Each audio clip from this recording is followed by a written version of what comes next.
যতদিন হিন্দুস্তান থাকবে ততদিন গরিবে নওয়াজ থাকবে, যতদিন গরিবে নওয়াজ থাকবে ততদিন হিন্দুস্তান থাকবে।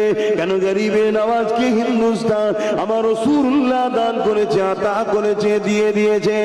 এ যুবকেরা, তরুণেরা, বাপেরা, গরিবে নওয়াজ যখন হিন্দুস্তানে আসলে অনেক বড় কত সংক্ষেপে দু একটা বলি।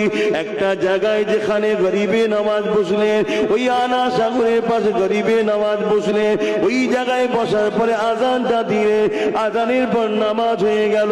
এলাকার মানুষের অবাক হয়ে শুনতে লেগেছে, ইনারা আবার কারা?